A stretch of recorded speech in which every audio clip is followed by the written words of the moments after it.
And now, ladies and gentlemen, from the heart of the Inland Empire, right here in sunny Southern California, it's Robert Cardoza Live, where we talk about politics, money, and you. This is the intersection of business and politics. And now here's your host, Robert Cardoza. And welcome aboard. I am Robert Cardoza. You're listening to the intersection of business and politics right here on Robert Cardoza Live, where I do an honest, unbiased analysis of the issues confronting you today that affect the decisions that you're going to make for both your personal and your business life. I come to you every Monday through Friday on Spreaker Radio, Roar, 1776 Radio, and MyCast Live Radio from 3 p.m. to 5 p.m. Pacific Time, and also on 405 Media Radio every Monday through Friday from 6 a.m. to 7 a.m. Pacific Time, in addition to countless terrestrial stations worldwide. Please follow me on Facebook, Twitter, LinkedIn, Google+, Podomatic, and YouTube, where you can listen to my shows 24/7. Go to my website at www.robertcardozalive.com for archives of all my radio and television shows. You can also access my show live right from my website each day, simply by clicking on that little icon labeled Listen Live. Email me at robertcardozalive@gmail.com. Is where I get all the emails I deal with here on the show. And you can call into my show if you want to comment or just engage me in conversation about anything. Call directly into the studio at area code 909-545-6516. Again, that number, 909-545-6516. Now, in today's show, we're going to discuss what's in the news, new legislation, the IRS loses, and I'm going to answer your emails just like I always do. And then on today's special segments, Sean Lefebvre is going to be here talking about healthcare and osteoporosis and the things that you can do to not only, maybe not eliminate it, but to stop it and maybe even improve it. And our own Suzette Mailer will be here talking about the environment. She's a journalist renowned. But before we do that, I want you to stand by for news. But before we do that, I want you to know that at 3:03 p.m. Pacific Time, it is currently 80 degrees here in the heart of the Inland Empire in sunny Southern California. Well, you know what? I want to do the news, but I want to capsulate this news a little bit for you so that you can get an idea of many of the things that are going to be going on in the world today so that we can actually discuss them in a little more depth a little later on. But the 10 things that you need to know for today, Tuesday and Wednesday, tomorrow for that matter, your daily look at late-breaking news, upcoming events, and the stories that'll be talked about today and tomorrow. First off, whom Canadians elect to run the government? Well, Justin Trudeau, the son of late Prime Minister Pierre Trudeau, becomes Canada's new Prime Minister after his Liberal Party won a majority of Parliament's 338 seats. He's just 43 years old. And where the death of migrants has triggered national soul-searching after an Eritrean was killed after being mistaken for an attacker, Israelis reflect on how they are reacting to recent Palestinian violence. And Oscar Pistorius put under house arrest. The double amputee Olympic runner who fatally shot his girlfriend on Valentine's Day 2013 had been in prison in Pretoria, the South African capital. Now, he spent 1 year in prison, and he's going to spend the next 3, I think it is, in house arrest at his mansion, his uncle's mansion. And migrants no longer stuck in Serbia move into Croatia. They leave behind a field scattered with soaked blankets, mud-caked clothing, and waterlogged tents after authorities eased restrictions. And aging mobster on trial for a heist dramatized in the movie Goodfellas. Yep. Vincent Asaro is accused of being involved in the $6 million Lufthansa holdup in 1978, a legendary theft dramatized in the hit film. And Pope's summit on family issues not likely to change the doctrine on homosexuality or divorce. However, things have definitely evolved. African bishops play a bigger role, and calls have surfaced to stop calling gays intrinsically disordered.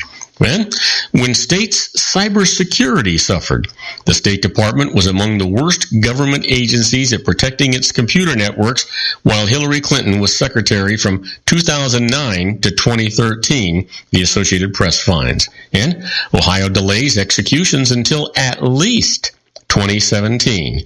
The state has run out of supplies of lethal injection drugs and has failed to find new ones, including from overseas. And United Airlines names a new acting CEO. The company's general counsel, Brett J. Hart, will take over for Oscar Munoz, who suffered a heart attack about a month into his job. And finally, charity event in Alaska will not be called a slave auction anymore. Organizers say the activity where people bid for volunteers will change its name after the NAACP complained. You know what? And I understand it. It's everything now is a matter of being politically correct. And we'll see what happens. Well, let's get a little bit more in-depth. Let's give you an idea of what's going on. The United Kingdom rolls out the red carpet for China's Xi on contentious visit that he made. China's leader quoted Chinese proverbs and William Shakespeare, while Britain's prime minister hailed a golden age between the two nations as a state visit festooned with regal pomp and pageantry was shadowed by concerns about national security, human rights, and economic rivalry. President Xi Jinping's trip, years in the making, aimed at to cement deals giving Britain a vast new pool of investment in China's greater access to European markets. But as Xi was welcomed today as an honored guest at Buckingham Palace and Parliament, critics warned that Britain was taking a risk by courting Beijing so aggressively. If you act like a panting puppy, the object of your attention is going to think that they have got you on a leash. James McGregor, a China expert at consulting from APCO, told the BBC. Some British politicians, business people, and union members are alarmed by growing Chinese investment in key sectors of the British economy, including nuclear power, and by Chinese competition in areas such as steel production. And hundreds of United Kingdom steel layoffs were announced today, the first full day of Xi's 4-day visit in a crisis that manufacturers blame on China selling steel at a loss on world markets to secure its own market share. Prime Minister David Cameron is under pressure to confront Xi about the steel industry and human rights, but China's leader was welcomed to London with lavish tradition and military pomp, a genre at which both Britain and China excel. Now, do not go away because we have to take a short break. But when we come back, we're going to talk about Russia and the United States sign a deal to minimize the risks in the Syrian skies. And I'll tell you all about that right after these brief messages. Do not go away. We'll be right back, folks. If you want to increase your client base and sales, then consider this, the Relationship Building Network at RBN. Given the current economic conditions and challenges, we all need to work smarter, make smarter decisions, invest our hard-earned dollars where it'll yield the best return for our investment. Many business professionals claim that the most effective networking group in Orange County is RBN. No other networking group or organization can offer what RBN offers. Make every year your best year. Join RBN and start reaping the benefits today. You know, nearly 3,000 businesses have joined RBN and experienced those benefits. Why join RBN? It's one group. It's one membership. It's no renewals. It's all through Orange County. RBN is a freestyle networking group. No mandatory attendance, no restrictions, no rules, and no penalties. Call them at 949-830-5776 or go to their website at rbninfo.com. That's 949-830-5776. If you've ever dreamed of having your own business to make your life secure, you know Water's Edge Wineries might be just the ticket. In 2004, their founder, Ken Lineberger, created the first winery franchise in California. It was a new concept with all of the functionality of a traditional winery, but without the vineyards. They purchased high-quality grape must from one of the largest winemaking companies in the world. Then they craft each wine carefully and bottle it right at their location.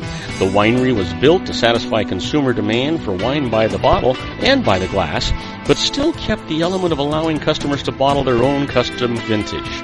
Now, they're opening urban wineries across the United States under the brand Water's Edge Wineries. If you've ever dreamed of owning your own winery, it may be in reach right now through Water's Edge Wineries. Just give them a call at 909-468-9463, extension 700. That's Water's Edge Wineries, 909-468-9463. Have you ever found yourself caught between a rock and a hard place? The law offices of Blomberg, Benson, and Garrett might be just the answer for you.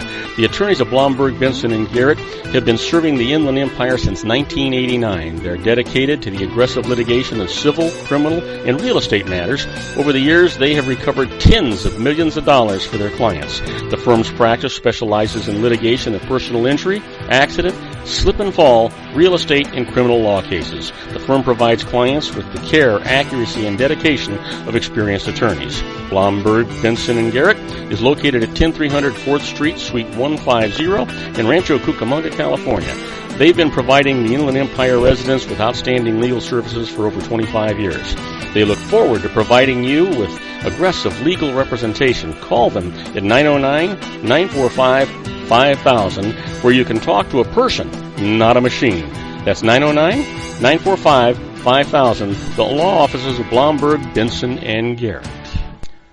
And now let's get back to our show where we talk about politics, money, and you. And I am Robert Cardoza. You're listening to Robert Cardoza live on the street at the intersection of business and politics. Well, I told you I was going to tell you about Russia and the United States signing a deal to minimize risks in the Syrian skies. Well, the United States and Russia put into practice today new rules designed to minimize the risk of air collisions between Russian and United States-led coalition aircraft over Syria. A Russian defense official in Moscow said the memorandum of understanding suggests a potential for U.S.-Russian counterterrorism cooperation, but U.S. officials said it was a narrow arrangement that does not lessen Washington's concern about the Russian military campaign in Syria. There's no plan to establish zones of cooperation in the parallel air campaigns or to share intelligence or target information in Syria, Pentagon spokesman Peter Cook said. The Pentagon has cited several instances where Russian aircraft came too close to U.S. warplanes over Syria in recent weeks. More broadly, Washington has complained that instead of hitting Islamic State fighters, Russian airstrikes are mostly targeting rebel forces fighting the Syrian government. Russia also deployed ground troops and land-based weaponry, including multiple launch rocket systems in support of the Syrian government. The arrangement announced today does nothing to assuage our concerns about Russian military activities in Syria, State Department spokesman John Kirby said. And also moving on with the news, we were talking about Canada and the new Prime Minister. Well, Canada is going to return to its honest broker rule under Trudeau. This just came in not 20 minutes ago. The stunning victory of Justin Trudeau will have reverberations beyond Canada's borders after the Liberal Party leader emphatically put an end to a decade of rule by the most conservative leadership in the country's history. Among the areas in which Trudeau differs from his predecessor, conservative Stephen Harper airstrikes against the Islamic State group, support for Israel, climate change, immigration, and how much relations with the U.S. should hinge on the future of the Keystone XL pipeline. Well, speaking at a rally in Ottawa today, the 43-year-old Trudeau, son of one of the country's most dynamic politicians, underlined the sea change. I want to say this to this country's friends around the world.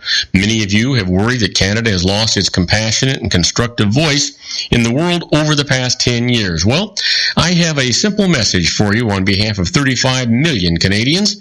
We're back, he declared. With Trudeau's decisive victory yesterday, Canadian voters reclaimed their country's liberal identity, giving the new Prime Minister a commanding majority in Parliament that will allow him to govern without relying on other parties. Well, that sound, boy, couldn't we use that in the United States? Boy, I would say so, right?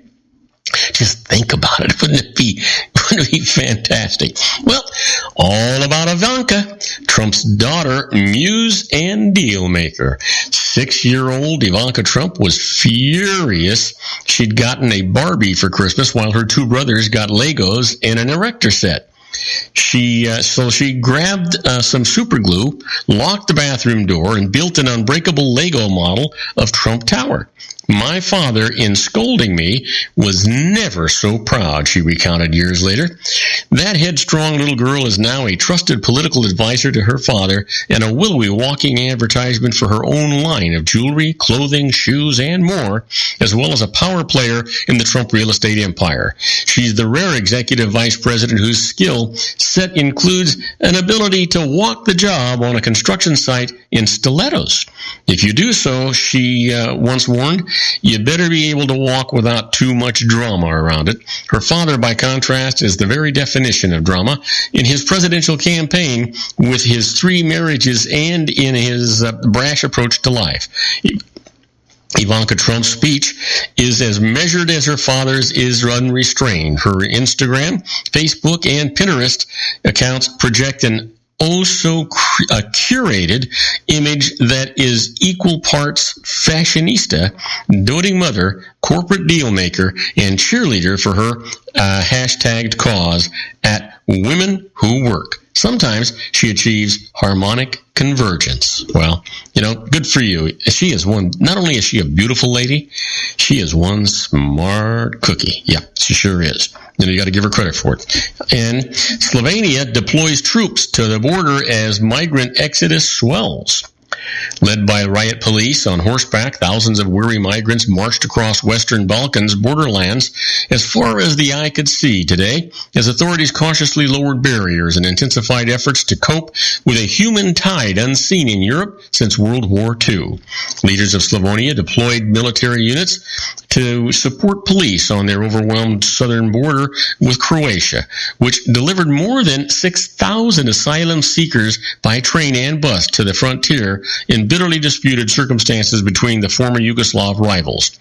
With far too few buses available in Slovenia to cope, most people walked 15 kilometers, about 10 miles, on rural lanes past cornfields and pastures to reach a refugee camp, a challenge eased by sunny weather after days of torrential rain, fog, and frigid winds. Wow. These people just seem to have to endure one challenge after another. Let's hope that they make it and everything works well. And mediators face an uphill battle in the Israeli-Palestinian morass. A surprise Mideast mediation effort by UN Chief Ban Ki-moon underscores the world community's desire to stamp out the new flare-up of Israeli-Palestinian violence, but diplomacy faces an uphill battle with both sides deadlocked on the big issues and the current leaders being dragged along. The United States and Jordan could prove especially important in determining whether the bloodshed will subside. The U.S. may be called upon to push for new talks, and the Jordanians can calm the atmosphere by negotiating with both sides about the Jerusalem holy sites over which they are the recognized custodians. Much depends on giving the Palestinians a sense of some success, perhaps even hope for a fundamental change, while enabling Israelis to avoid feeling that they have bowed before terrorism. Here's a look at where things actually could go. Will the U.S. step in? There's a sense among observers that the United States administration would like to wash its hands of the Israeli-Palestinian conundrum. For 9 months, ending in early 2014, Secretary of State John Kerry focused on a mediation effort that most locals considered to be not serious. The efforts indeed failed, and some consider it took valuable attention away from the meltdown in Syria and Iraq. On top of that, President Barack Obama has had to endure an extraordinarily heated campaign against his nuclear deal with Iran and Israeli Prime Minister Benjamin Netanyahu, who even advocated against it in a March speech to Congress, a truly unprecedented affair. Now, do not go away, because when we come back, I'm going to talk to you about my favorite subject, the IRS loses. In the first case up, a business deduction for a family medical expense. I'll tell you all about that right after these brief messages. Do not go away, because I'll come get you. Isn't it time to shine the spotlight on your expertise? The Interview, starring you. Here's your chance to capture 5 minutes of fame with The Interview. This isn't just any interview. This is your opportunity to showcase your expertise and position yourself as a trusted expert in a one-on-one video interview hosted by Robert Cardoza, host of the nationally syndicated show Robert Cardoza Live, and powered by AHA Studios. What is it? A professionally recorded video for your use. Robert Cardoza interviews you on the set where he records his show. Professional interview showcases your expertise and value, shot in a state-of-the-art studio. And what's in it for you? Gain credibility as an expert, earn the trust of your target market, educate in a way that intrigues your audience, gain a powerful marketing tool that offers dozens of uses, website, video sharing sites, social media, email, DVDs, direct mail, lobby video, resumes, profile building, all that kind of stuff. Association with the nationally syndicated celebrity. That's right. And let's talk about AHA Studios. AHA is a strategic marketing firm that leverages the powerful and visual persuasion to help your business create powerful messages that connect with your target market. AHA ventures way beyond strategy, delivering the marketing collateral you need to start driving a new business through your doors. AHA has a full-service, in-house, state-of-the-art production studio to bring your messages to life using video. Discover how to make the interview work for you. Call 949-831-2222. That's 949-831-2222. AHA Image Studios Incorporated. Dr. Stephen Tidwell, General Family Dentistry in a caring, personalized environment. Here at Dr. Tidwell's office, we are dedicated to helping you keep your teeth healthy. We are a state-of-the-art dental practice that still believes in traditional values, such as excellent customer service and individual attention. We have a special welcoming offer for you for just $39, a complete exam, personal consultation, professional cleaning, and all necessary x-rays. That's a $266 value for $39. Dr. Tidwell has 2 convenient locations and experienced staff to provide you with professional care and personal attention that you deserve. Call today. Don't delay a great smile another day. Call 909-944-7308. That's 909-944-7308 for Rancho Cucamonga or San Bernardino. Joel Saltzman is Dr. Wireless. He has turned his considerable expertise into consumer credit risk and wireless security into a highly specialized independent web-based consulting enterprise targeting consumer credit risk analysis and wireless transactional security and monitoring. He works as a wireless analyst, veteran independent agent, and consumer liaison for most wireless telecom carriers and equipment manufacturers. For more than 20 years, corporate and private clients and media audiences have counted on his unvarnished advice while weighing the technology, performance, and cost differences between Sprint, Nextel, AT&T, Verizon, and T-Mobile.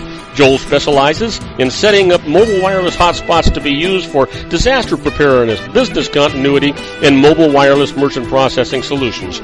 Call Dr. Wireless at 310-400-4900 or go to his webpage at drwireless.com. Again, call 310-400-4900 or his webpage at drwireless.com. You'll be glad you did.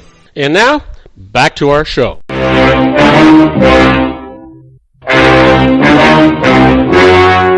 The story you are about to see is true. The names have been changed to protect the innocent.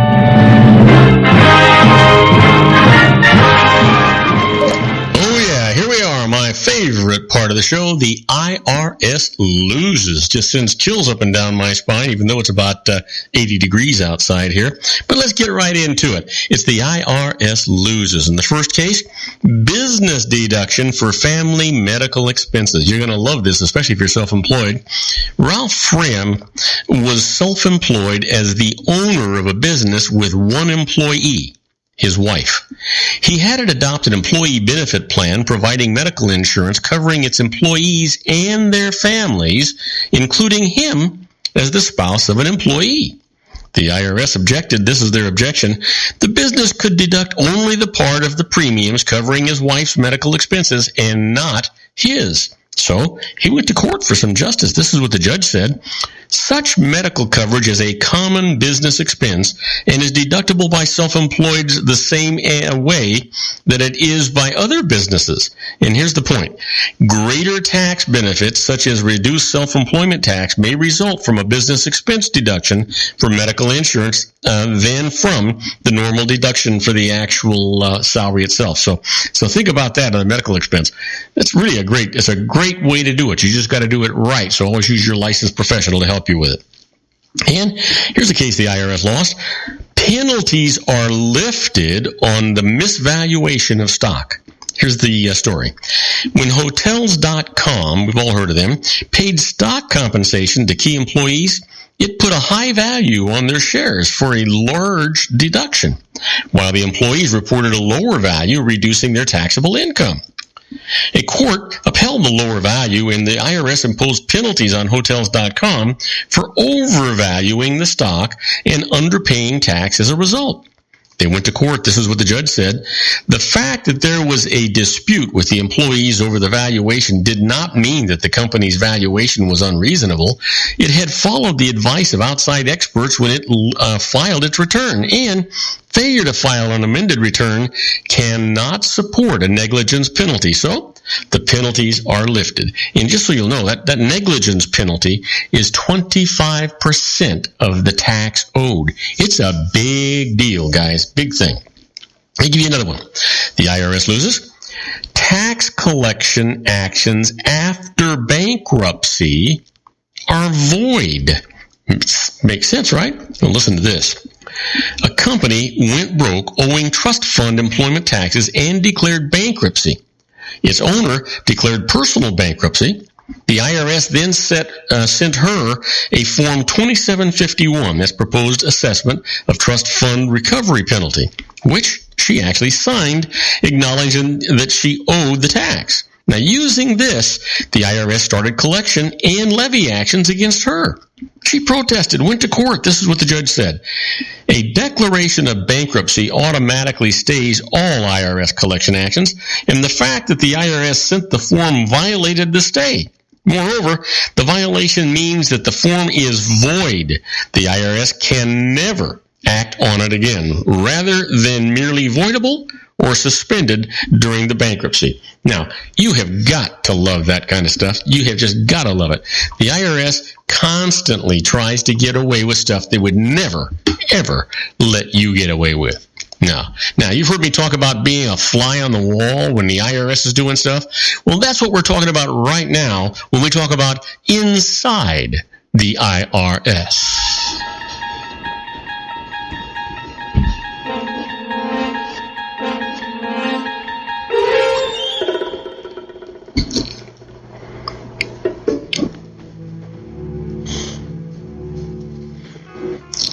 Oh, yeah. Now, here's the thing.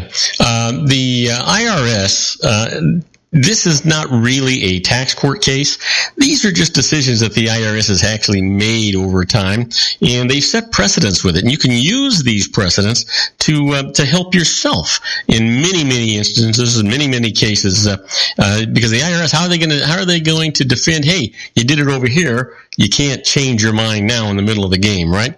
Here's what happens if you're arrested by the IRS. Now, many times, a grand jury will be presented with the aspects of a case as portrayed by the government attorney.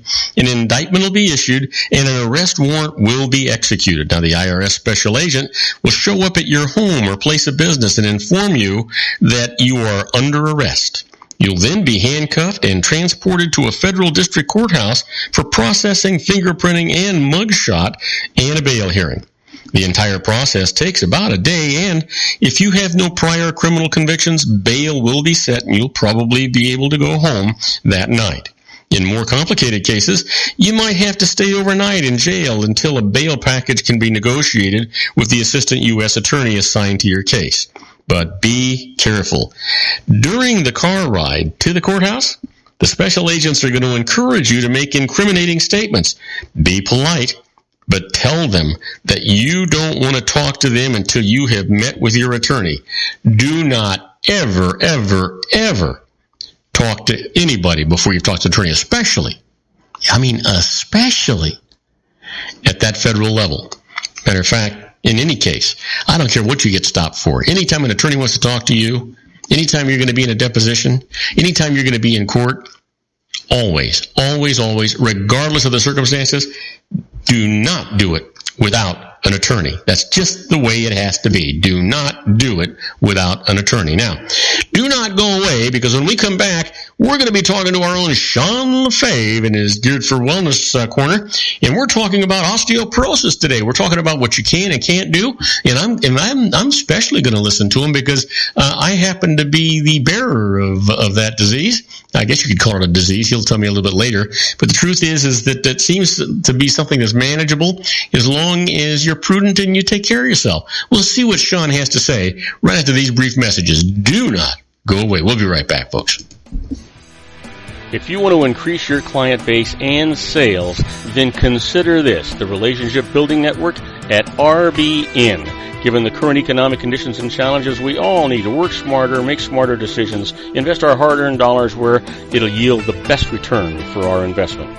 Many business professionals claim that the most effective networking group in Orange County is RBN. No other networking group or organization can offer what RBN offers. Make every year your best year. Join RBN and start reaping the benefits today. You know, nearly 3,000 businesses have joined RBN and experienced those benefits. Why join RBN? It's one group. It's one membership. It's no renewals. It's all through Orange County. RBN is a freestyle networking group. No mandatory attendance, no restrictions, no rules, and no penalties. Call them at 949-830-5776 or go to their website at rbninfo.com.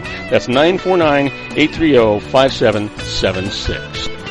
If you've ever dreamed of having your own business to make your life secure, you know Water's Edge Wineries might be just the ticket. In 2004, their founder, Ken Lineberger, created the first winery franchise in California. It was a new concept with all of the functionality of a traditional winery, but without the vineyards. They purchased high-quality grape must from one of the largest winemaking companies in the world. Then they craft each wine carefully and bottle it right at their location. The winery was built to satisfy consumer demand for wine by the bottle and by the glass, but still kept the element of allowing customers to bottle their own custom vintage. Now, they're opening urban wineries across the United States under the brand Water's Edge Wineries. If you've ever dreamed of owning your own winery, it may be in reach right now through Water's Edge Wineries. Just give them a call at 909-468-9463, extension 700. That's Water's Edge Wineries, 909-468-9463. Have you ever found yourself caught between a rock and a hard place? The law offices of Blomberg, Benson, and Garrett might be just the answer for you. The attorneys of Blomberg, Benson, and Garrett have been serving the Inland Empire since 1989. They're dedicated to the aggressive litigation of civil, criminal, and real estate matters. Over the years, they have recovered tens of millions of dollars for their clients. The firm's practice specializes in litigation of personal injury, accident, slip and fall, real estate, and criminal law cases. The firm provides clients with the care, accuracy, and dedication of experienced attorneys. Blomberg, Benson, and Garrett is located at 10300 4th Street, Suite 150 in Rancho Cucamonga, California. They've been providing the Inland Empire residents with outstanding legal services for over 25 years. They look forward to providing you with aggressive legal representation. Call them at 909-945-5000, where you can talk to a person, not a machine.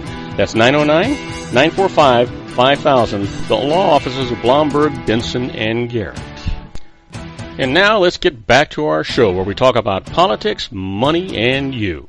And I am Robert Cardoza. You're listening to Robert Cardoza Live on the Street at the intersection of business and politics. We're at 3:34 p.m. Pacific time. Currently 80 degrees here in the heart of the Inland Empire in sunny Southern California. Well, my good buddy Sean LaFave is waiting in the wings. He's going to be talking about osteoporosis today. By the time he's done, we'll know all you need to know about osteoporosis. I'm especially interested since I actually have that ailment. But let me introduce him properly and get him in here so we can start talking. And now, ladies and gentlemen, coming to you from his personal meditation lounge in Orange County, California, a professional dedicated to conquering many chronic conditions from autism to weight loss and everything in between. The nationally recognized wellness coach, consultant, and lecturer, Sean LaFave, in his Geared for Wellness Corner. Hey, Sean, welcome aboard. Here we are, another week. Last week, we were talking about, we just barely skimmed the subject of osteoporosis, and you said you were going to dig in and find out all about it. I'm anxious to find out all about it. Seems to me that it's something that's easily managed, but I'm dying to find out what your play is on this.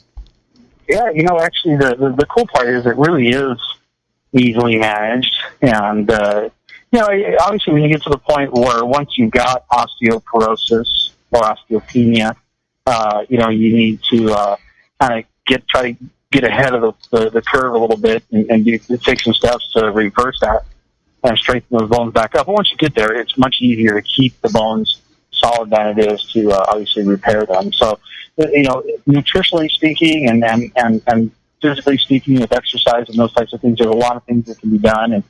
And so, we'll just jump right into that. Of course, unless you have something else you want to talk about. Well, you know what? You know what?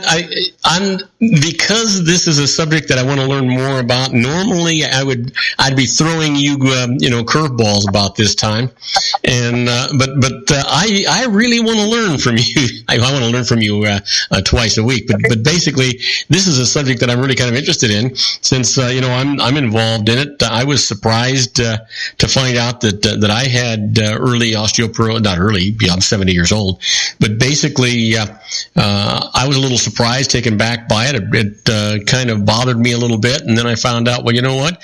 Men, when they reach 70, it's pretty normal to be in these stages of osteoporosis. And then I felt better because they said, hey, this is a manageable thing. This is nothing that's going to be a big deal for you. You just got to do what we tell you to do. And so why don't you take us through that program, Sean, about the good, the bad, and the ugly of osteoporosis? Okay, well, obviously, I don't know if there's anything good about osteoporosis, but I guess the good thing about osteoporosis is it kind of lets you know where you've been neglecting your body and where you need to make some improvements. So there's that. But obviously, for those who aren't familiar with osteoporosis, it's basically just a bone density issue. Your bone becomes less dense. It has areas that don't build up and aren't as thick as they should be and as strong as they should be, and that's where you get when a person gets to the point where they're elderly and they fall down and they fracture a hip or they fracture an arm or something like that, and the process to heal is much longer at that point because there's so much damage. The damage was already there. Now it's just broken, and so it's a huge. In fact, my own dad, before he died, about a year before he died, he fell and broke his hip. And they say that's one of the things, like when a person who's just frail and weak and elderly, when they fall and break their hip, that's kind of like the first stage of you don't have a lot longer time left. So let's explore that for just a second, because you know what, and I've heard that story many times. I've actually witnessed it with relatives of my own who are now gone. I had a couple of relatives that, as they got older, they suffered from osteoporosis, and you're right. I mean, they'd fall, they'd break a hip, they'd break, do something like that, and because they're elderly and they were now non-ambulatory, and they had broken their hip, and it took so much longer to heal, they couldn't get up, they couldn't move around. They developed pneumonia as a result of that, and it was the pneumonia that wound up taking them. Yeah, they just, their whole system. Once that happens, once a hip is broken or something that creates that type of issue, they're just they're non-mobile anymore. You're right. The lymphatics are no longer getting stimulated. Your circulatory system is no longer as active as it was, and so your immune system starts to break down. And what they do, like with my dad, when he broke his hip, they don't even set them if I broke my hip, for instance, they would set it, they let the bones heal or something like that. Well, now when he was in his 80s, they just screw it all together, put a metal plate in there, and call it good, because they go, it's never going to heal anyway, and we just want to get you to the point where hopefully you can get moving again. Unfortunately, he also broke his collarbone, which made it physically unbearable for him. So is that a fact that when you are elderly and you do have osteoporosis, if you break a hip, they're really not going to repair it the way they normally would, because they're at least in their opinions, and you're going to tell me whether it's fact or fiction, it's not going to heal anyway? Because I think in terms of, I know some people that I'm not going to call them elderly, but they were in their 70s, and they would have hip replacements. And be good as new at the end of this thing. There must be at some point where surgery is no longer an option, huh? Right, and there is and that, I know with my own dad that was the case. His body was so weak that there is a point. There's a tipping point in everything in life, and when it comes to when a person is elderly and they're frail and they've got advanced osteoporosis, that the bones just aren't going to heal. It will take so long for that bone to heal that there's no point in trying to heal it in a traditional method. You just, like I said, put plates and screws in and everything, just hold it back together, let metal do the work for you. And so it's a tough way to go, but I think that there is a point where the bones just really aren't going to heal, and that's why they do it that way. So now the people that are in those situations where the bones are not going to heal, is it because they did develop osteoporosis and did not take the procedures? They didn't take the vitamin D or the calcium or the whatever the heck those other drugs are. Right, that's it. And the osteoporosis. It's funny because osteoporosis, years and years ago, it really was never diagnosed as a disease. It was just osteoporosis was okay. Basically, if you can break your bone with minimal impact, it didn't take a lot of impact. You didn't have to get in a car accident or fall off of a roof or something like that. That's just a normal slip and fall would break a leg. Well, then they go, you probably got osteoporosis. Is that what people would have when they would describe themselves as having brittle bones? Yeah, exactly. That would be a form of osteoporosis. That's osteoporosis. So, I believe that the when it came down to attaching a disease name to it, or classifying it as a disease, was really when they knew that they could treat it with drugs. And typically, whenever the pharmaceutical companies come out with a drug, they have to have a disease to be able to treat, and so they tend to create diseases where there really aren't diseases. And osteoporosis is not really a disease. It's more of it's a malnutrition is what it is. It's your body not utilizing calcium to build bones, and it's not utilizing. It's part of it's a result of the aging process, right? But it's something that can be. I just had a radio turn on, and I have no idea why. That was the strangest thing I'd ever seen. That was weird. Sorry about that. I'm sorry. What happened? I had a radio that just turned on all by itself. I don't know if there's a timer built into it. Anyway, somebody wants to hear the show. Somebody wants to listen to country music. But so isn't it? But osteoporosis is whether you want to call it a disease or whatever it is. It's a process that starts because as you age, the physiology is no longer able to function the way it normally would, and so things start. And that's where it becomes classified as disease. The physiology is not able. The physiology is able to perform even as you age. Mm-hmm. The osteoporosis is not. It's more associated with people as they get older. But there are people who are young, 30 years old, who have osteoporosis. Oh, really? So osteoporosis is really the body is not creating the bone density that it should. And usually that's because it's either not getting the tools that it needs, in this case calcium, or it's not getting a reason. And that's, I think, is the part of the equation that a lot of people forget about is, your body, it's pretty awesome the way it operates, and it wants everything to be effective and to be in a balance, a state of balance, and stasis, as they say.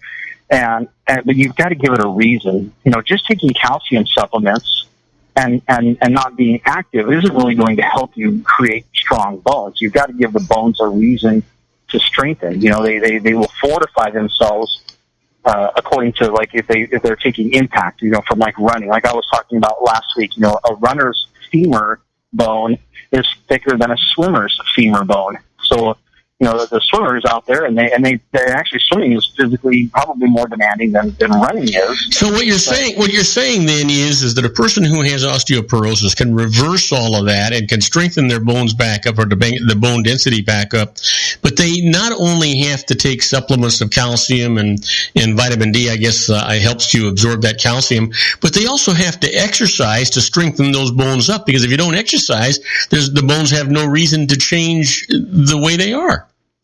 Right, exactly. And that's where, impact type exercises like jump roping and running help. And for a person who maybe wants to speed up the process, and this is something that I've used in my clinic before, and I think is really just an awesome tool, is there's little platforms you can buy. There's all kinds of different ones that are available out there. Oh, the step stool thing? Well, they're like a whole body. They're like a vibration platform that you stand on, and the whole thing vibrates. Oh. And you can buy ones that vibrate that you can adjust the frequency, and you can adjust the amplitude. So it's it's a mild vibration, but the frequency is still the same, or you can increase the intensity of it, as they call the amplitude. And what that does is, it's funny, I had these in my clinic, and a friend of mine who was a raw food chef, she came over, and I said, "Oh, you got to see these things I bought. They're so awesome. They do this, they do that." And I showed her this list. I'm like, because we had a little thing that we showed our patients, like, here's a list of all the benefits of standing on the standing vibration machine. And she goes, "Oh, so it's basically just like the same benefits you get from exercising." I said, "Yeah, exactly. But you can stand on this thing for 10 minutes, like say, 3 or 4 times a week." Mm-hmm. And what it does is it's these mini vibrations that vibrates at around, depending on how you want to set it, 30 to 40 hertz. Mm-hmm. And what that does is it creates all these little, it only moves, a couple millimeters back and forth. So it's not like a big vibration. But what it does is it creates a whole bunch of really rapid little tiny impacts. And it actually increases bone density. And in fact, I used to go to a lot of seminars and do a lot of training with a guy named Dr. Dennis Logan. And this guy is incredible. He corrects scoliosis. Okay, so let's hang on there for a second with Dr. Dennis Logan, because we have to take a commercial break, and I'm thinking you're getting ready to. It's time for you to take a breath and try and get some oxygen back into your system. When we come back, I'd like to go back into. Do you need to have a strenuous exercise? Is it better than what you're talking about with with this vibration exercise? And I'd also like you to talk a little bit about why it's necessary, if you are on a modality for osteoporosis. It's not only important that you take the main drug, but that you take the calcium and the vitamin D, and why that's important. So let's talk about that when we come. Yeah, I was going to do that anyway. That's perfect. Okay, so we'll talk about that when we come back. We're talking to our own Sean LaFave in the Geared for Wellness corner. We'll be right back after these brief messages. Do not go away. Isn't it time to shine the spotlight on your expertise? The Interview, starring you. Here's your chance to capture 5 minutes of fame with The Interview. This isn't just any interview. This is your opportunity to showcase your expertise and position yourself as a trusted expert in a one-on-one video interview hosted by Robert Cardoza, host of the nationally syndicated show Robert Cardoza Live, and powered by AHA Studios. What is it? A professionally recorded video for your use. Robert Cardoza interviews you on the set where he records his show. Professional interview showcases your expertise and value, shot in a state-of-the-art studio. And what's in it for you? Gain credibility as an expert, earn the trust of your target market, educate in a way that intrigues your audience, gain a powerful marketing tool that offers dozens of uses, website, video sharing sites, social media, email, DVDs, direct mail, lobby video, resumes, profile building, all that kind of stuff. Association with the nationally syndicated celebrity. That's right. And let's talk about AHA Studios. AHA is a strategic marketing firm that leverages the powerful in visual persuasion to help your business create powerful messages that connect with your target market. AHA ventures way beyond strategy, delivering the marketing collateral you need to start driving a new business through your doors. AHA has a full-service, in-house, state-of-the-art production studio to bring your messages to life using video. Discover how to make The Interview work for you. Call 949-831-2222. That's 949-831-2222. AHA Image Studios Incorporated. Dr. Stephen Tidwell, Gentle Family Dentistry in a caring, personalized environment. Here at Dr. Tidwell's office, we are dedicated to helping you keep your teeth healthy. We are a state-of-the-art dental practice that still believes in traditional values, such as excellent customer service and individual attention. We have a special welcoming offer for you for just $39, a complete exam, personal consultation, professional cleaning, and all necessary x-rays. That's a $266 value for $39. Dr. Tidwell has 2 convenient locations and experienced staff to provide you with professional care and personal attention that you deserve. Call today. Don't delay. A great smile another day. Call 909-944-7308. That's 909-944-7308 for Rancho Cucamonga or San Bernardino. Joel Saltzman is Dr. Wireless. He has turned his considerable expertise into consumer credit risk and wireless security into a highly specialized independent web-based consulting enterprise targeting consumer credit risk analysis and wireless transactional security and monitoring. He works as a wireless analyst, veteran independent agent, and consumer liaison for most wireless telecom carriers and equipment manufacturers. For more than 20 years, corporate and private clients and media audiences have counted on his unvarnished advice while weighing the technology, performance, and cost differences between Sprint, Nextel, AT&T, Verizon, and T-Mobile. Joel specializes in setting up mobile wireless hotspots to be used for disaster preparedness, business continuity, and mobile wireless merchant processing solutions. Call Dr. Wireless at 310-400-4900 or go to his webpage at drwireless.com. Again, call 310-400-4900 or his webpage at drwireless.com. You'll be glad you did. And now, back to our show. And I am Robert Cardoza. You're listening to Robert Cardoza Live on the street at the intersection of business and politics. We're talking to our own Sean LaFave at the Geared for Wellness Corner. We're talking about osteoporosis. And, when we left, you were going to talk to us about, and I forgot the doctor's name, but I'm going to let you pick it up from there, Sean.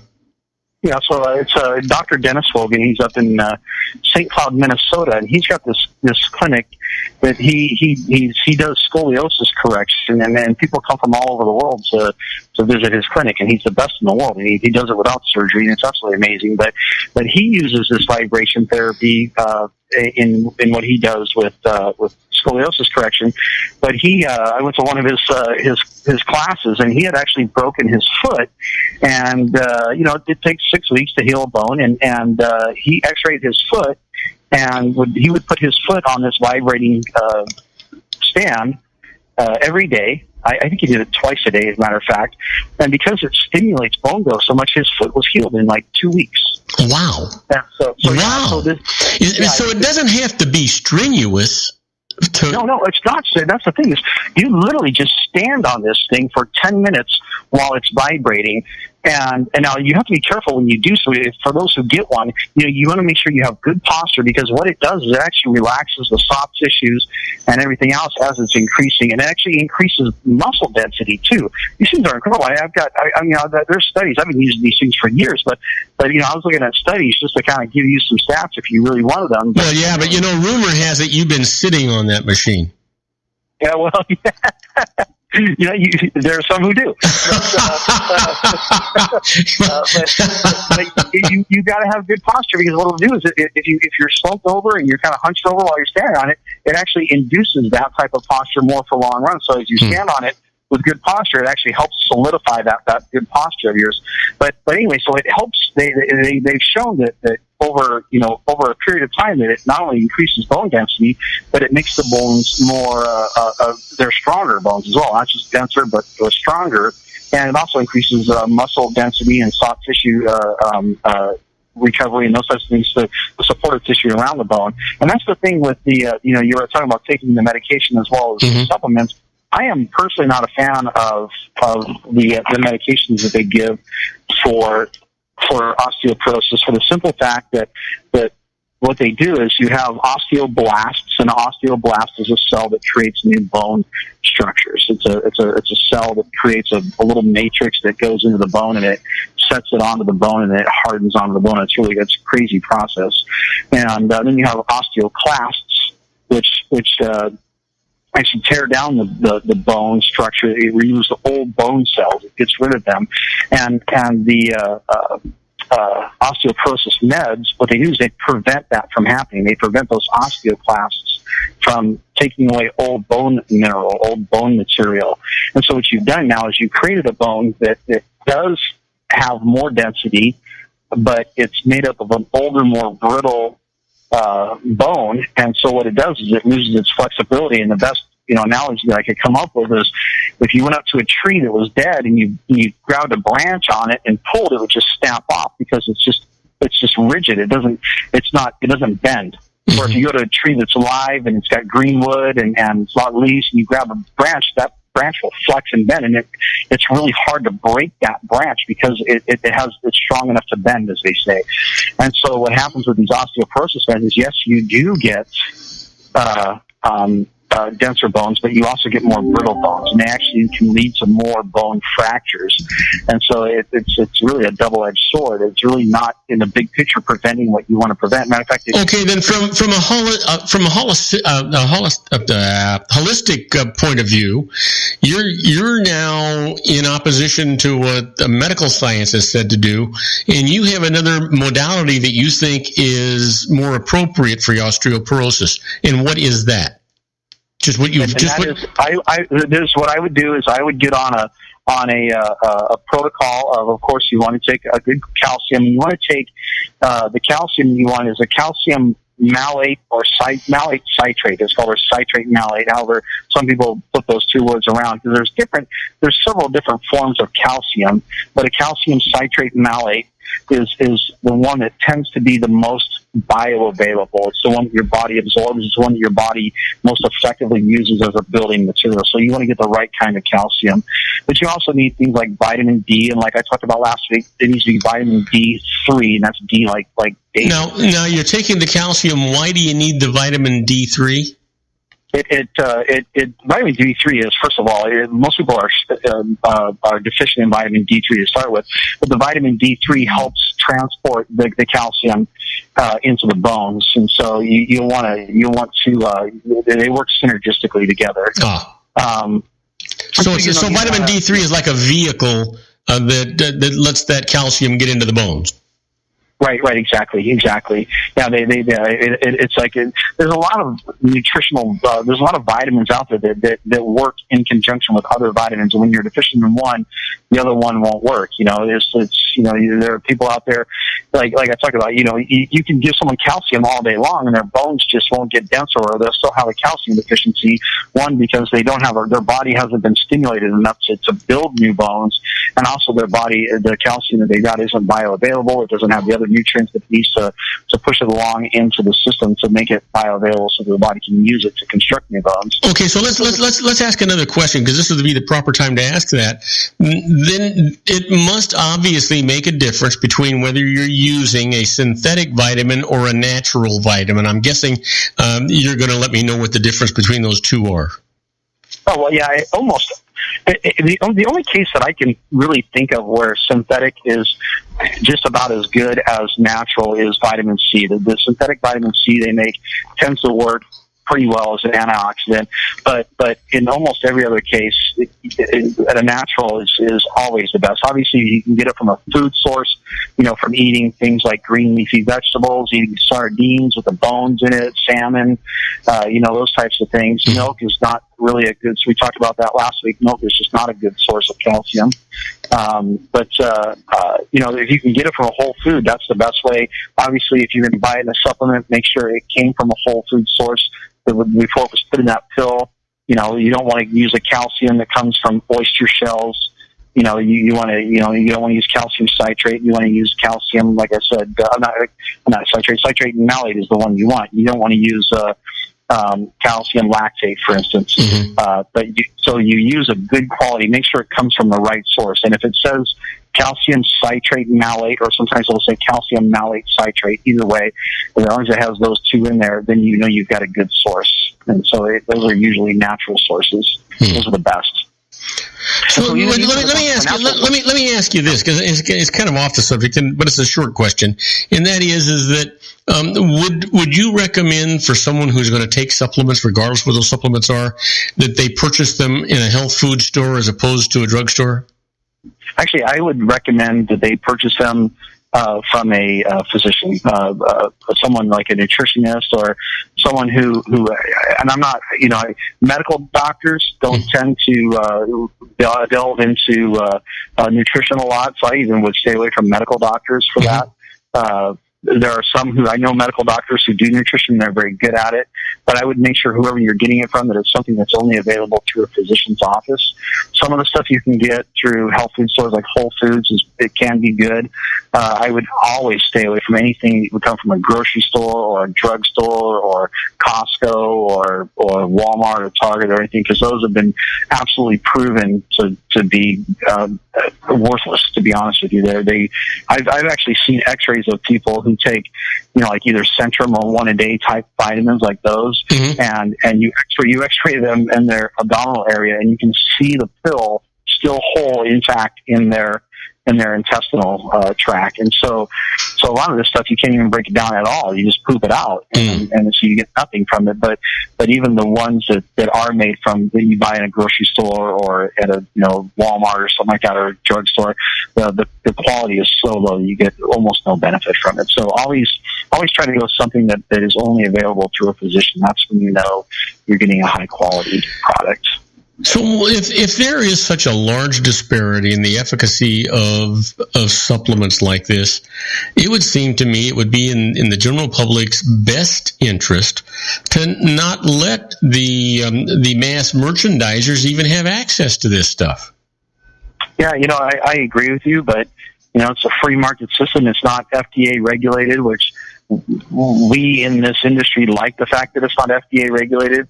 As a person who's a firm believer in economics, that that people need to have informed consent, and that they should be able to make their own choices. And if they want to buy stuff that's cheap, they want to believe the marketing and not do their own due diligence, their own research, that's their choice. I don't agree with it.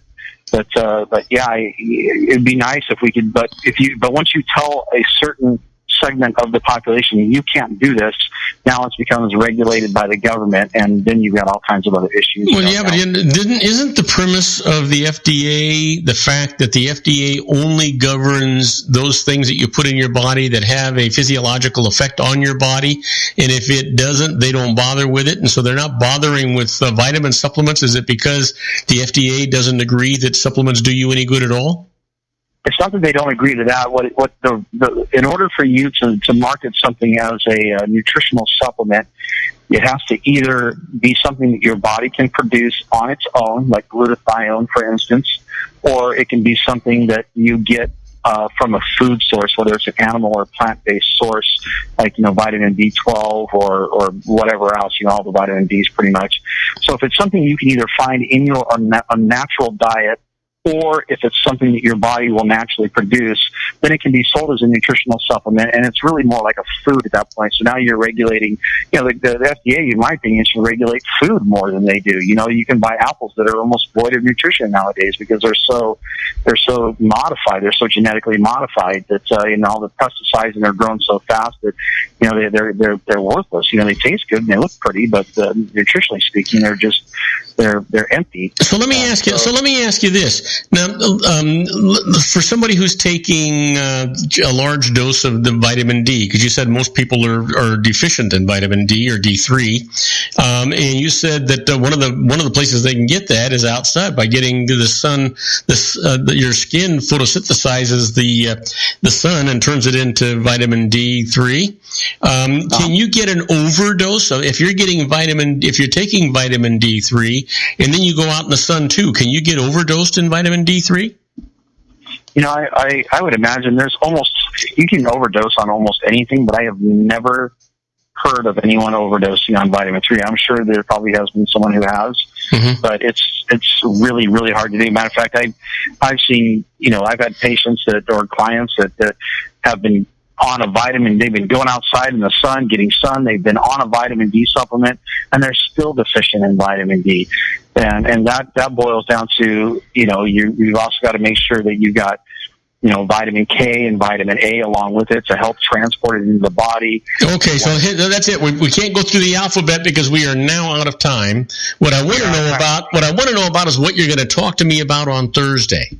Well, I think we can continue talking about this if you want, but we can go back to what I was going to talk about last week that never got on, and that is, I'm going to let you choose. We can either continue talking about osteoporosis, and I'll let you choose on Thursday, or we can go into the overdiagnosis of cancer. I want to go into the overdiagnosis of cancer. I think we've exhausted osteoporosis.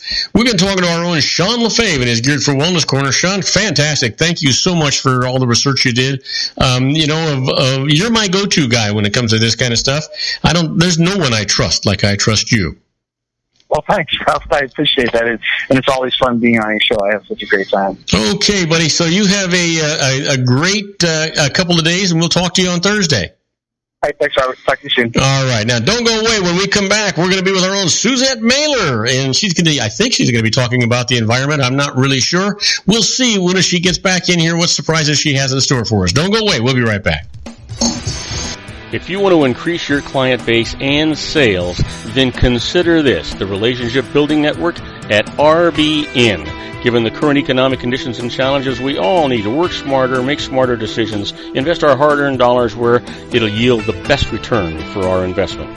Many business professionals claim that the most effective networking group in Orange County is RBN. No other networking group or organization can offer what RBN offers. Make every year your best year. Join RBN and start reaping the benefits today. Nearly 3,000 businesses have joined RBN and experienced those benefits. Why join RBN? It's one group. It's one membership. It's no renewals. It's all through Orange County. RBN is a freestyle networking group. No mandatory attendance, no restrictions, no rules, and no penalties. Call them at 949-830-5776 or go to their website at rbninfo.com. That's 949-830-5776.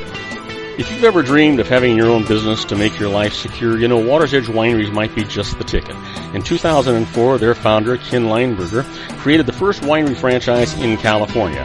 It was a new concept with all of the functionality of a traditional winery, but without the vineyards. They purchased high-quality grape must from one of the largest winemaking companies in the world. Then they craft each wine carefully and bottle it right at their location. The winery was built to satisfy consumer demand for wine by the bottle and by the glass, but still kept the element of allowing customers to bottle their own custom vintage. Now, they're opening urban wineries across the United States under the brand Water's Edge Wineries. If you've ever dreamed of owning your own winery, it may be in reach right now through Water's Edge Wineries. Just give them a call at 909-468-9463, extension 700. That's Water's Edge Wineries, 909-468-9463. Have you ever found yourself caught between a rock and a hard place? The law offices of Blomberg, Benson, and Garrett might be just the answer for you. The attorneys of Blomberg, Benson, and Garrett have been serving the Inland Empire since 1989. They're dedicated to the aggressive litigation of civil, criminal, and real estate matters. Over the years, they have recovered tens of millions of dollars for their clients. The firm's practice specializes in litigation of personal injury, accident, slip and fall, real estate, and criminal law cases. The firm provides clients with the care, accuracy, and dedication of experienced attorneys. Blomberg, Benson, and Garrett is located at 10300 4th Street, Suite 150 in Rancho Cucamonga, California. They've been providing the Inland Empire residents with outstanding legal services for over 25 years. They look forward to providing you with aggressive legal representation. Call them at 909-945-5000, where you can talk to a person, not a machine. That's 909-945-5000, the law offices of Blomberg, Benson, and Garrett. And now let's get back to our show where we talk about politics, money, and you.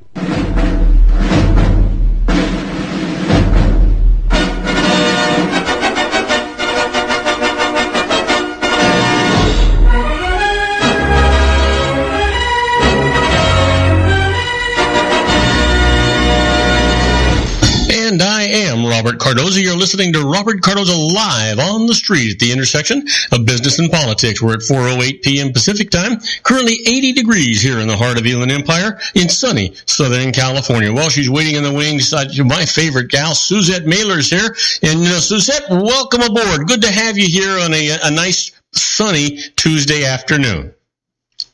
Well, thank you so much. So listen, nice to be here. I always ask you, and I feel a little odd sometimes asking you what the temperature is where you're at, because I know you live out by the ocean in good old Long Beach, and it's 80 degrees. It was 81 here today. It's 80 degrees now. What's it like where you're at?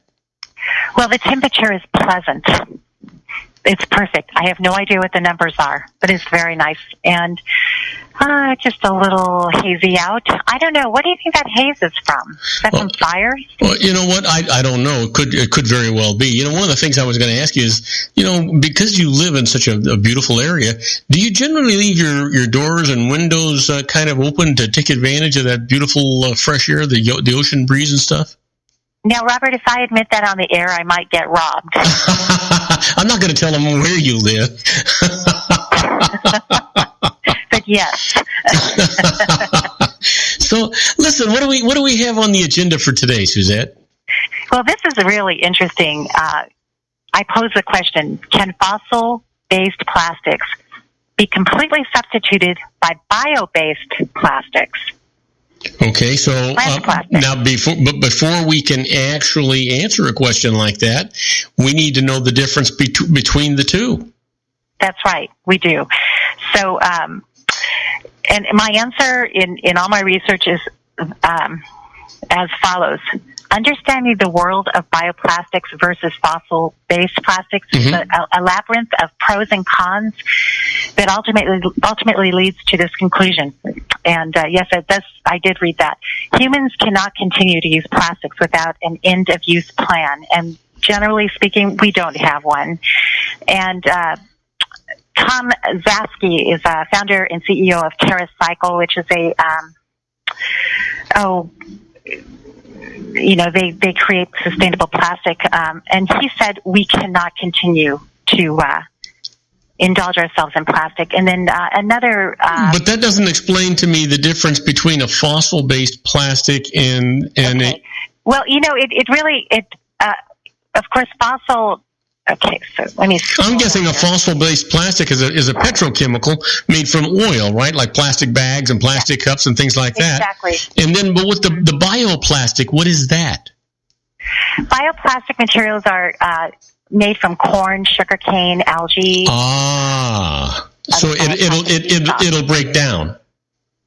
Well, not necessarily. Oh. It is not a function of that. It is a function of its chemical chain. That is, even fossil fuel will break down. Fossil-based plastics will break down. It's just it depends on its chemical makeup. I see.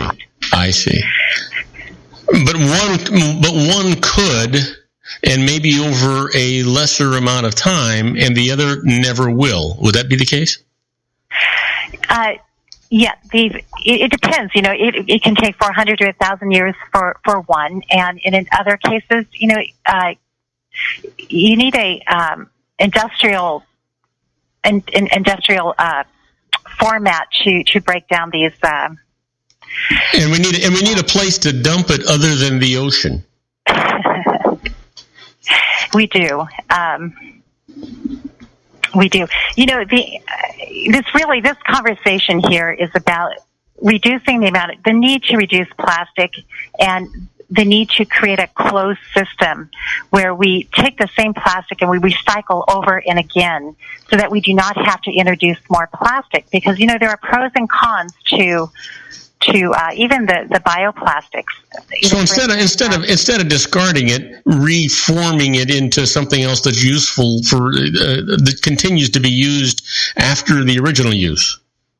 That's right, and bioplastic can be recycled. Most of it. It depends on the design, but yeah, it can be recycled. And then there's not very much of it on the market, but there is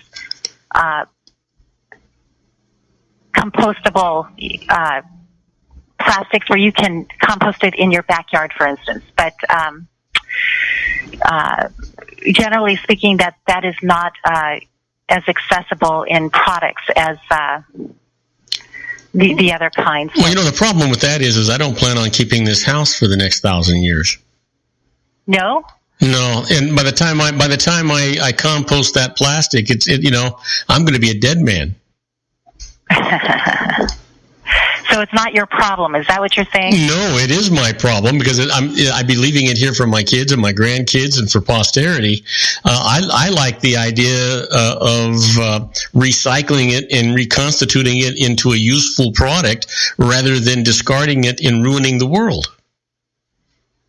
Well, yes.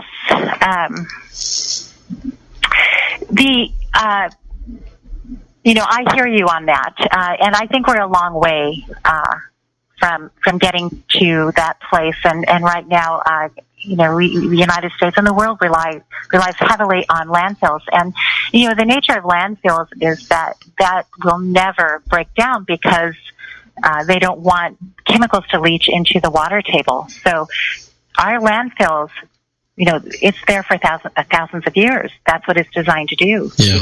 Did you know that? Yes. Yeah. So I don't think using landfills. Well, it's interesting. It's interesting, Suzette, because at one time, I used to really love the idea of landfills because you could go to a landfill after it had already been fully filled and utilized, and they turned it into arboretums and these beautiful gardens and all these things with all this rich soil that is a result of that.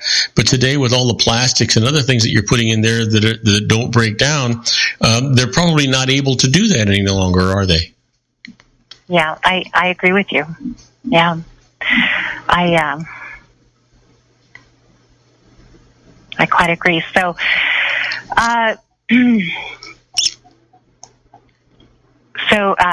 Mr. Cardoza, you've completely dismantled my argument. I'm sorry. Oh, I didn't know there was an argument there. I was just... There is. This was headed a direction. And so... Well, you know me. You know that I'm inquisitive, and you know that I am outspoken, and and you had to know that I was going to start asking questions about this stuff. Well, I had to go and encourage a conversation in the last. Let's talk about the bioplastics. There's one very popular one. It's called PLA, or polylactic acid, and and it's biodegradable. But what's interesting about that, or notable, is that it requires humidity and high temperatures to degrade the plastics.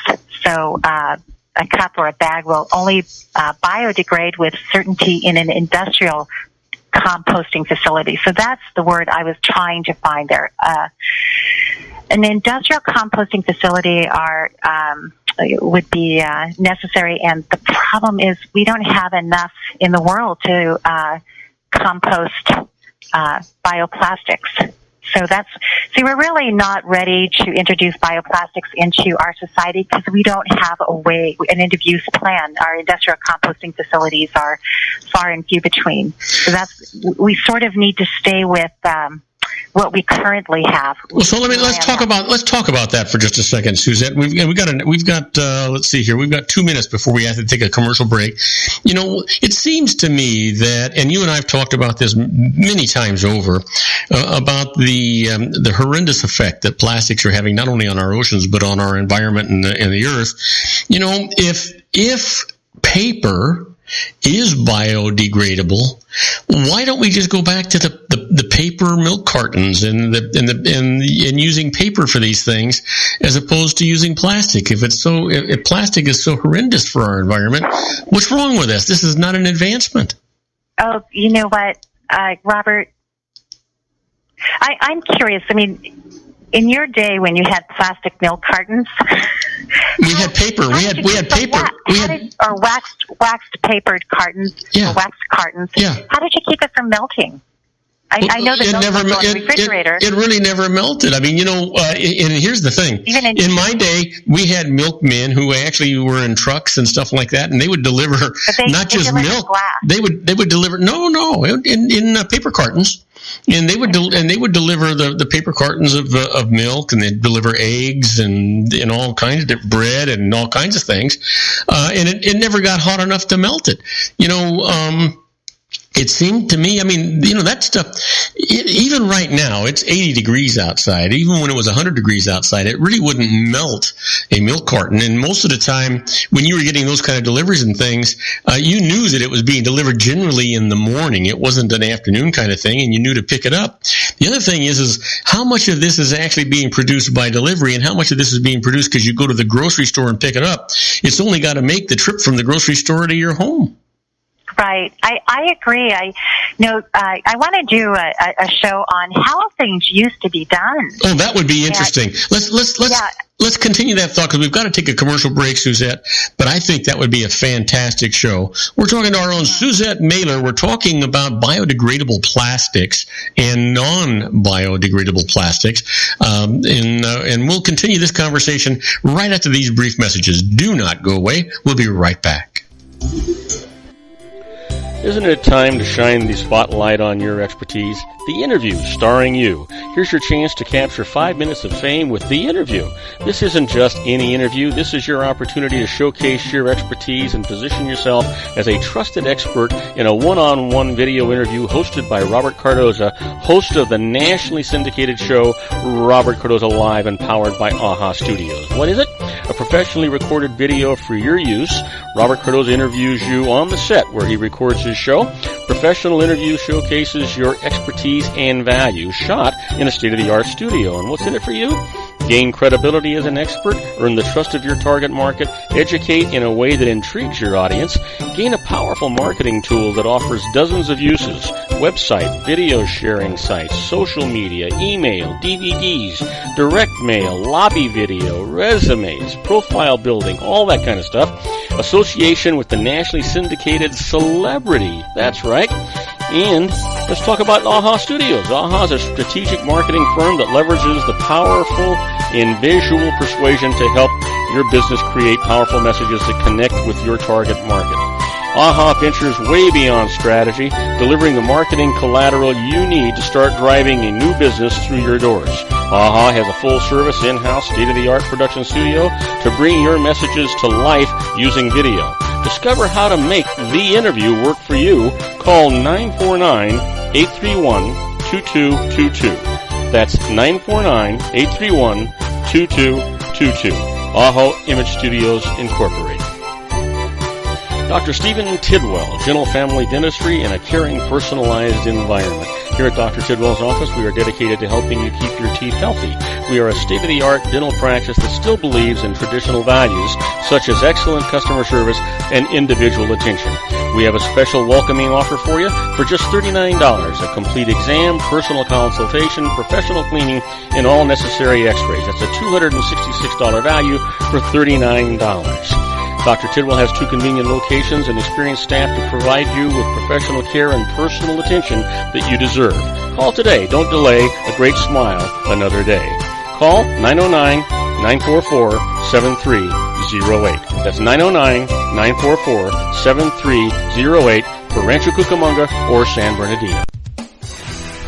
Joel Saltzman is Dr. Wireless. He has turned his considerable expertise into consumer credit risk and wireless security into a highly specialized independent web-based consulting enterprise targeting consumer credit risk analysis and wireless transactional security and monitoring. He works as a wireless analyst, veteran independent agent, and consumer liaison for most wireless telecom carriers and equipment manufacturers. For more than 20 years, corporate and private clients and media audiences have counted on his unvarnished advice while weighing the technology, performance, and cost differences between Sprint, Nextel, AT&T, Verizon, and T-Mobile. Joel specializes in setting up mobile wireless hotspots to be used for disaster preparedness, business continuity, and mobile wireless merchant processing solutions. Call Dr. Wireless at 310-400-4900 or go to his webpage at drwireless.com. Again, call 310-400-4900 or his webpage at drwireless.com. You'll be glad you did.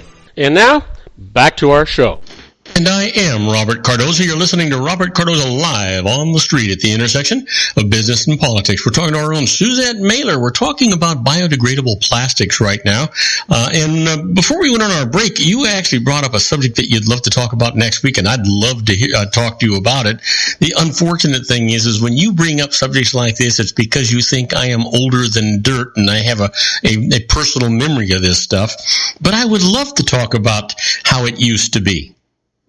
Well, next week we have a guest from NASA. Oh. So, and I'll talk about her towards the end of this segment. Okay. I'll introduce what's coming up next week. But how about the week after? It sounds good. We'll talk about how things were done in the old days. The book by Charlie Moore, the sea captain who discovered the Great Pacific Garbage Patch, wrote a book called Plastic Ocean, and he has a wealth of information in there, from the roots of oil, and remember when rubber had a funny smell? Yeah. And how it finally developed into plastic and good quality rubber. He talks about that. And then he talks about how things used to be done. So we'll talk about that in a couple of weeks. But, in this segment, what I want I want you to take away from this program is that bioplastic needs special handling, and and it requires industrial grade composting, or it can go in the backyard. However, if it lands in a regular city recycling plant, it can contaminate the whole batch of recycling, rendering it useless. And so because of these complications, claims of biodegradability by manufacturers are not usually followed by explicit instructions on how to properly make these plastics biodegrade. So I think it's really important for we citizens to educate ourselves on our local recycling plant and what it's looking for as far as sorting. Wouldn't it be interesting? Because I wonder how many people. I know I do. I'm pretty certain you do. I know my kids do. But I wonder what percentage of people in the community actually recycle. And they'll put their trash in one barrel, their glass in another barrel, their grass cuttings and leaves and things in another barrel. And I'm wondering what percentage of society does that, or do a great or a large percentage of them say, oh, that's too much trouble, that's an inconvenience, I'm not doing it. Any idea? I do not have an idea of that, Robert, but I can tell you, like the city of Newport Beach, they don't do any sorting at the bins. It all goes to the city, and the city sorts it. And some cities have these huge sorting plants where they have conveyor belts and it kind of shakes and rocks and rolls, and it sorts by weight, by size, and then it goes through another sorter, and it gets distributed that way, and then I think humans comb through it at the very end. But it's a very impressive process, and that's another good topic for another show. I plan to cover that. Yeah, I'd find that interesting. I know that where I live, we all have 4 trash cans. They're all for different things, right? I call them trash cans, but there's you do. We only have 2.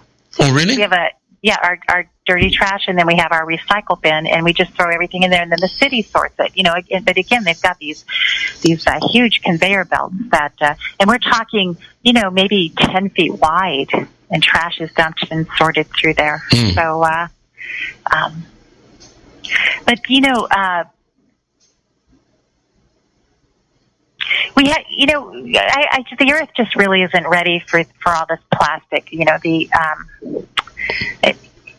The fast food chains have, they're looking for more money and entering new markets, and unfortunately, they're entering the developing countries. And the developing countries, especially small islands, they just don't have the facilities to process the trash. So they do, without an end-of-use plan.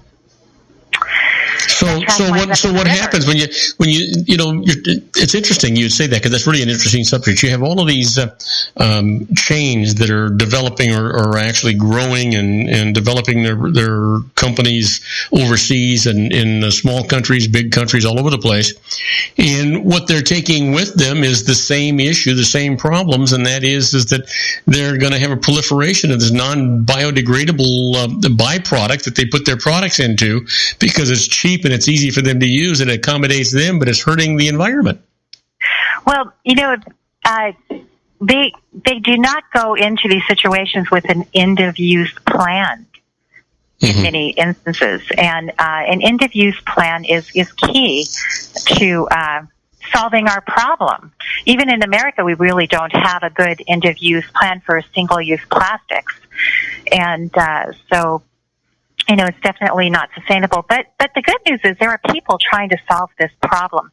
And it doesn't, it does not come without problems. So, for instance, in some of these small islands, they collect the bottles, and then to employ people, they have invested in plants where they can recycle those bottles into clothing. So we have clothing out on the market that is cotton plastic bottle blend. It's a cotton plastic blend. And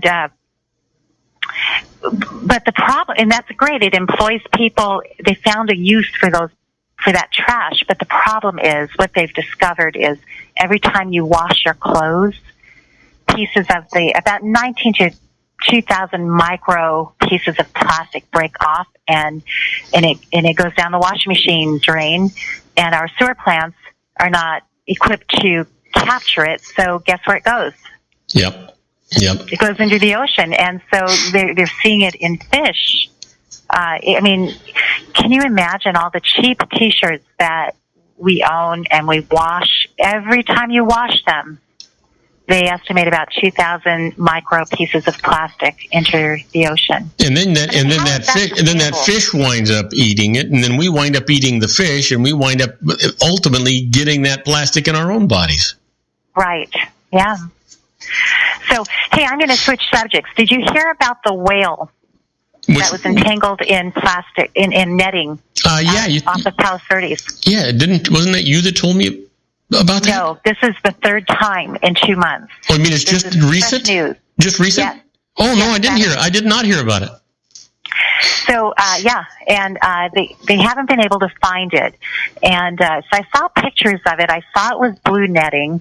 And now I'm from San Pedro, which is a fishing village. There are fishing boats there. I only know San Diego has fishing boats, Monterey has fishing boats, and San Francisco, right? Mm-hmm. When you say I don't think there are any fishing boats between Monterey and San Pedro that I'm aware of. Mm-hmm. Maybe Santa Barbara does.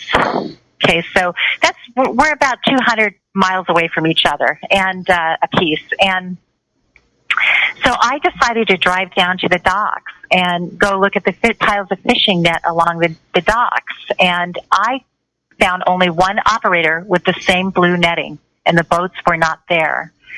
And so I wrote NOAA about it. NOAA Fisheries. Mm-hmm. What is it? What does NOAA stand for? National Oceanographic. I don't know. Yeah. So sorry about that. I don't have my notes in front of me, and I wrote them about that. So we'll see if anything comes of it. But there was only one operator, because the fishermen, they pile their netting, and but I have this great idea, Robert. I think that they should require the fishermen to label their nets in several spots, maybe, and that way, and on that label should be the registered name of their boat, and that way. Well, why not just put why not stamp serial numbers in a number of places on the net? It'd be easy enough to do, or tag them, and then that way they'd know who bought the net. And well, the point is labeling them so that we can hold somebody responsible. Right. And even put some GPS in various spots so that it can be found. And with that GPS, we can help. Well, first of all, I want to say that, the boat operators can be fined for not collecting that net, because a lot of times if it's stuck on something, they'll just cut it and abandon it. It's called derelict fishing gear, derelict netting. Mm-hmm. And, but if they held them accountable, they'll, I think, stay and tend to business and collect the netting so that our sea life are not getting caught in it. So, well, let me ask you this, because I mean, and this all makes a lot of sense. But as far as these issues that are taking place, I'm guessing that cruise ships and fishermen and boaters, they're creating the problems at the ocean, but this problem certainly exists on land as well. Is it the fact that we don't hear about it in other places because the largest offenders are seagoing people? So what's your question? My question is, who are the largest offenders of these plastics and these nettings and these things like that? I mean, that's got to be seagoing people. Nets have got to be seagoing people. That is the derelict fishing gear. Mm-hmm. Definitely, the fishing boats, mm-hmm. and lobster traps and crab traps. That's all a problem. There was one that they finally dealt with, and I think they found 20 sea lions in there. Mm. Dead sea lions. I saw 3 porpoise caught entangled in some netting, and they had drowned in a discarded netting. Discarded, derelict netting floating out there. So, there are nonprofit organizations that go out there and they collect that netting, and thank goodness for them. And they're all around. It's all over Hawaii and along our California coast. But I think that GPS and labeling would go a long way to fix that problem. And so I wrote to NOAA about that, and hopefully, maybe they'll do something. Why? It makes you wonder why. I've been on more cruises than I can count. I've been all over the world on cruise ships of different sizes, and I'm beginning to think they must take routes that don't take them near any of these, garbage areas, dump areas, because I've never seen that. Wouldn't it be interesting if a cruise ship were to find itself right in the middle of one of these places? Well, that would have to be on purpose because they have charts and they know exactly what they're doing. And the area where the gyre is at is called the doldrums, and of the Great Pacific Garbage Patch. And there's no wind there. Nobody ever goes through there because there's no wind. It's uninteresting. It's hot. Yeah.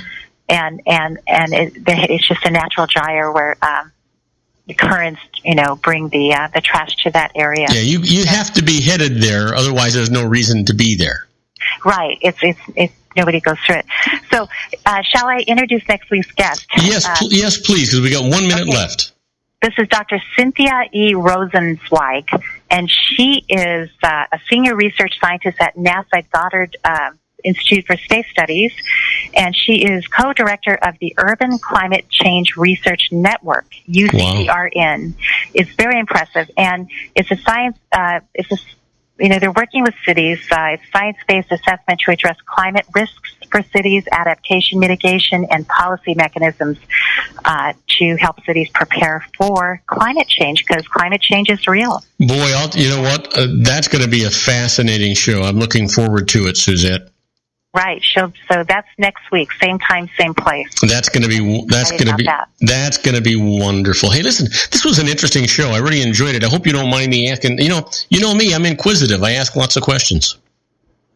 Well, actually, you know what? I want to give you an update on that whale. There is no update, but I looked at that netting and I looked at the whale in the video. You can watch the whale in the video if you type in Palos Verdes and the whale, if anybody is interested. But I think that that whale was breaching the water over and over again. It was so agitated. It was remarkable that I think that because of its weight, it was a humpback whale. I bet it could have broken up that netting with every pounding. Oh, you would certainly think so.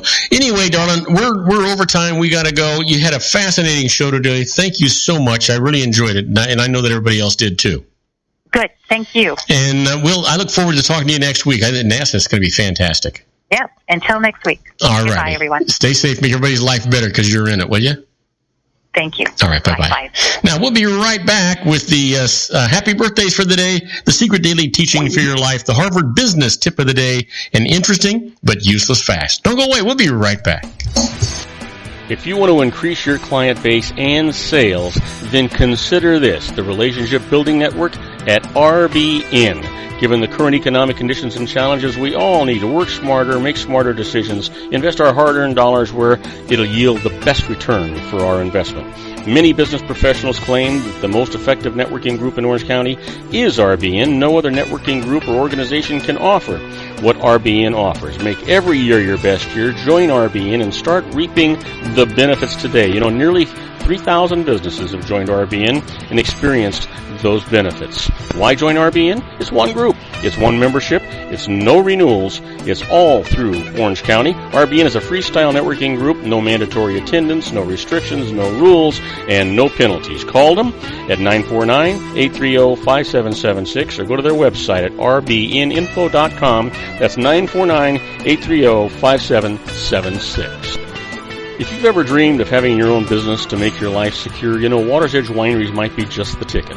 In 2004, their founder, Ken Lineberger, created the first winery franchise in California. It was a new concept with all of the functionality of a traditional winery, but without the vineyards. They purchased high-quality grape must from one of the largest winemaking companies in the world. Then they craft each wine carefully and bottle it right at their location. The winery was built to satisfy consumer demand for wine by the bottle and by the glass, but still kept the element of allowing customers to bottle their own custom vintage. Now, they're opening urban wineries across the United States under the brand Water's Edge Wineries. If you've ever dreamed of owning your own winery, it may be in reach right now through Water's Edge Wineries. Just give them a call at 909-468-9463, extension 700. That's Water's Edge Wineries, 909-468-9463. Have you ever found yourself caught between a rock and a hard place? The law offices of Blomberg, Benson, and Garrett might be just the answer for you.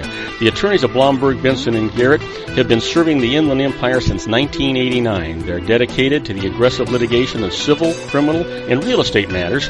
Over the years, they have recovered tens of millions of dollars for their clients. The firm's practice specializes in litigation of personal injury, accident, slip and fall, real estate, and criminal law cases. The firm provides clients with the care, accuracy, and dedication of experienced attorneys. Blomberg, Benson, and Garrett is located at 10300 4th Street, Suite 150 in Rancho Cucamonga, California. They've been providing the Inland Empire residents with outstanding legal services for over 25 years.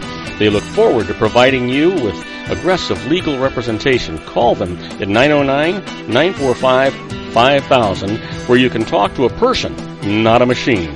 That's 909-945-5000, the law offices of Blomberg, Benson, and Garrett. And now let's get back to our show where we talk about politics, money, and you. And I am Robert Cardoza. You're listening to Robert Cardoza live on the street at the intersection of business and politics. We're at 4:41 p.m. Pacific time.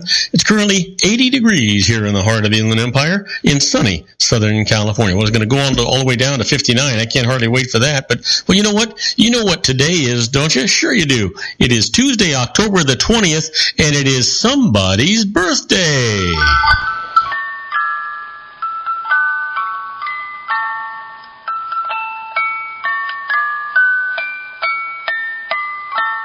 And here we go for the birthdays today. There's a guy that most everybody knew. He was born in 1925, died in 2007. A humorist best known for his long-running column that he wrote in the Washington Post. It was Happy Birthday to Art Buchwald. He was a really interesting guy. And here's somebody, but boy, I'll tell you what, he lived a fast life. He was born in 1950.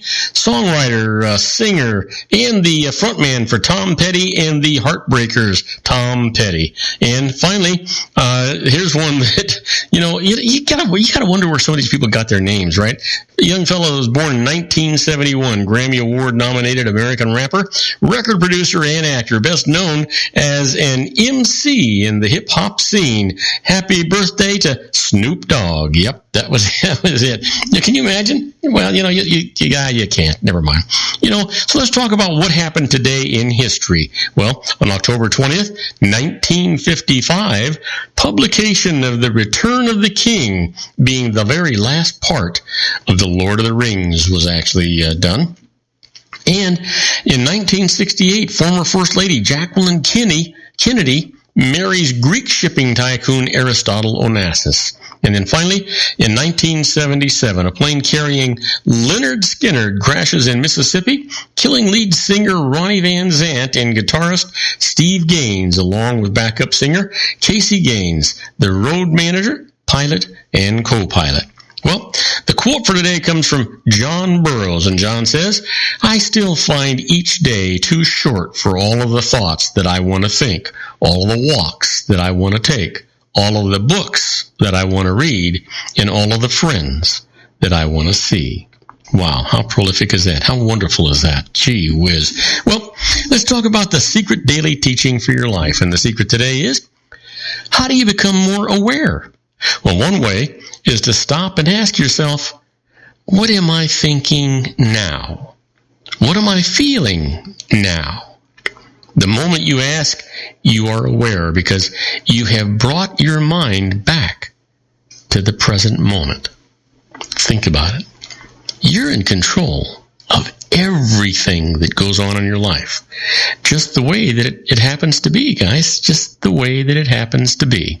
Now, we're going to talk about the, I don't know why I keep having this problem with this one little program that doesn't want to come out and do the things that I want it to do. There we go. Let's talk about the Harvard Business Tip of the day. The management tip today is overcome the midday slump. You know what that is, right? We've all had it. Doing your best work requires focus and energy, but it's hard to stay focused for 8 hours straight. How can you feel more energized throughout the workday? Well, try this. Tailor your tasks to your energy. Most people are at their best in mid-morning and late afternoon. Organize your to-do list around these peaks and valleys. And get up and move.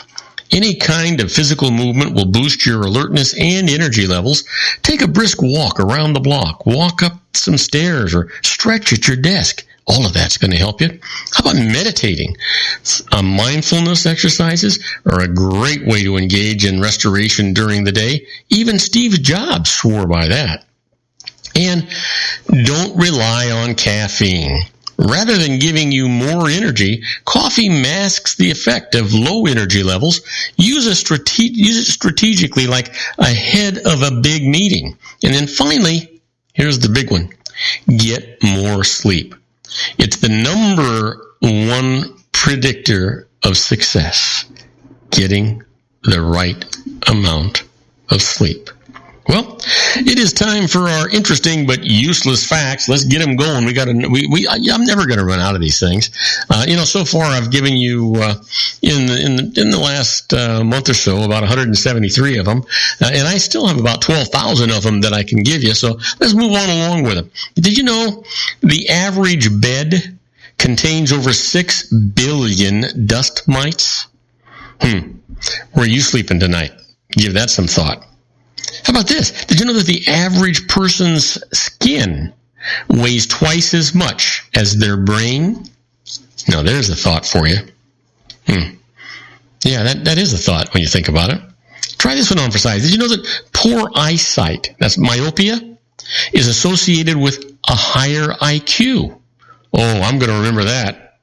I got to justify that one. How about this?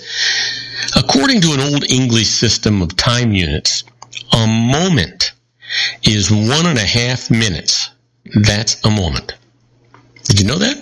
Yeah, there it is. Here's one for you. The largest great white shark ever caught measured 37 feet and weighed 24,000 pounds. It was found in a herring weir in New Brunswick in 1930. The harmless whale shark holds the title of largest fish, with the record being a 59-footer captured in Thailand in 1919. Now give that one some serious thought. Big. Just the sight of that would probably give me a heart attack if you think about it. Yeah. Well, did you know the largest man-made lake in the United States is Lake Mead, created by Hoover Dam? Yep, there we go. And let's see here. Did you know the common goldfish is the only animal that can see both infrared and ultraviolet light? There's a talent. Don't know what good it does it, but there's a talent for you. And the first interracial kiss on television took place on November the 22nd, 1968, between Captain James T. Kirk, that's William Shatner, and Lieutenant Uhura Nicole Nichols, on an episode of Star Trek. Yeah. Now, did you know newborn babies have 350 bones? By age 5, the amount of bones merges to 206. Give that some thought. Now, don't go away, because when we come back, we're going to be talking about the emails I'm going to answer for you today. The first email I've got to answer for you today is about Social Security tax, and I'll tell you all about that right after these brief messages. Do not go away, folks. Isn't it time to shine the spotlight on your expertise? The Interview, starring you. Here's your chance to capture 5 minutes of fame with The Interview. This isn't just any interview. This is your opportunity to showcase your expertise and position yourself as a trusted expert in a one-on-one video interview hosted by Robert Cardoza, host of the nationally syndicated show Robert Cardoza Live, and powered by AHA Studios. What is it? A professionally recorded video for your use. Robert Cardoza interviews you on the set where he records his his show. Professional interview showcases your expertise and value, shot in a state-of-the-art studio. And what's in it for you? Gain credibility as an expert, earn the trust of your target market, educate in a way that intrigues your audience, gain a powerful marketing tool that offers dozens of uses, website, video sharing sites, social media, email, DVDs, direct mail, lobby video, resumes, profile building, all that kind of stuff. Association with the nationally syndicated celebrity. That's right. And let's talk about AHA Studios. AHA is a strategic marketing firm that leverages the powerful and visual persuasion to help your business create powerful messages that connect with your target market. AHA ventures way beyond strategy, delivering the marketing collateral you need to start driving a new business through your doors. AHA has a full-service, in-house, state-of-the-art production studio to bring your messages to life using video. Discover how to make the interview work for you. Call 949-831-2222. That's 949-831-2222. AHA Image Studios, Incorporated. Dr. Stephen Tidwell, Gentle Family Dentistry in a caring, personalized environment. Here at Dr. Tidwell's office, we are dedicated to helping you keep your teeth healthy. We are a state-of-the-art dental practice that still believes in traditional values, such as excellent customer service and individual attention. We have a special welcoming offer for you for just $39, a complete exam, personal consultation, professional cleaning, and all necessary x-rays. That's a $266 value for $39. Dr. Tidwell has 2 convenient locations and experienced staff to provide you with professional care and personal attention that you deserve. Call today. Don't delay. A great smile another day. Call 909-944-7308. That's 909-944-7308 for Rancho Cucamonga or San Bernardino. Joel Saltzman is Dr. Wireless. He has turned his considerable expertise into consumer credit risk and wireless security into a highly specialized independent web-based consulting enterprise targeting consumer credit risk analysis and wireless transactional security and monitoring. He works as a wireless analyst, veteran independent agent, and consumer liaison for most wireless telecom carriers and equipment manufacturers. For more than 20 years, corporate and private clients and media audiences have counted on his unvarnished advice while weighing the technology, performance, and cost differences between Sprint, Nextel, AT&T, Verizon, and T-Mobile. Joel specializes in setting up mobile wireless hotspots to be used for disaster preparedness, business continuity, and mobile wireless merchant processing solutions. Call Dr. Wireless at 310-400-4900 or go to his webpage at drwireless.com. Again, call 310-400-4900 or his webpage at drwireless.com. You'll be glad you did. And now, back to our show. And I am Robert Cardoza. You're listening to Robert Cardoza Live on the street at the intersection of business and politics. We're at 4:52 p.m. Pacific time. It's currently 80 degrees here in the heart of the Inland Empire in sunny Southern California. Well, he's waiting in the wings. My good buddy John Matthews is going to tell us all about his show tonight. I want to remind you that John broadcasts Monday, Tuesday, and Wednesday from 5 p.m. to 7 p.m. Pacific time. His show is The Conservative Syndicate, and you know what? It's everything you wanted to know about conservatism, and he's going to tell you the truth about what's going on. He's really a fact finder when it comes to the misgivings of both sides, whether it be the conservatives or the liberals, and you want to listen to his show. And he's got an interesting show. It's actually a series going on this week. So, hey, John, tell us about what's going on with your show this week. Well, we're going to continue the series that we started last night. Last night we went into, we're trying to explain to our listening public what democratic socialism really is. And we started the series last night by talking about some textbook definitions to find what socialism is, Marxism, communism, how they're all kind of the same means to an end. And we went from there into pulling a Q&A survey that's actually off the Democratic Socialists of America website. And from there, they attempt to explain what democratic socialism is. So we're going to continue that tonight, and hopefully if we get through that, we're going to start naming the members of Congress that are actually card-carrying members of the Democratic Socialists of America, a political party, an actual political party. And they don't readily publicize that, do they? I'm sorry? They don't readily publicize the fact that they are democratic socialists, do they? Oh, yes. It's well known in political circles. It's not unknown to the general public. But some of these people, when you'll recognize their names, you know who they are. Some of them actually serve as chair people, vice chairman on the board and everything else. So we're going to lay that all out for our listeners. Well, John, it's going to be a great show. I'm going to be tuning in. I'll be on your show tomorrow night. We'll be talking a little bit briefly before then. I want to remind everybody that John's show, The Conservative Syndicate, airs every Monday through Wednesday from 5 to 7 p.m. It'll be on right after this show today. Easiest way to listen to his show, go to his website at theconservativesyndicate.net and just punch the little button that says Listen Live. He's syndicated. He's on a lot of stations worldwide, so that's really the easiest way to get him. Hey, John, have a great show tonight. We'll talk to you a little bit later. Okay, take care. All right, buddy. Now, let's talk about, right now, I need to answer your emails, and, I do that every day. I want to remind you that this is an entertainment section of the show, and we do our best to give you good, comprehensive answers to your questions. But, sometimes the information that you send us is just a little bit sketchy. And so we always encourage you to contact a licensed professional. They're going to always interview you, get all of the information necessary to give you a good, comprehensive legal answer to your question. And the nice part about it is they generally save you a lot more money than they cost you, and they're going to give you peace of mind. And that's the biggest part about what's going on. You get to sleep at night because they have errors and omissions insurance. Same thing as malpractice insurance. If they make a mistake in the advice they give you, they pay the piper, not you. Keep that in mind.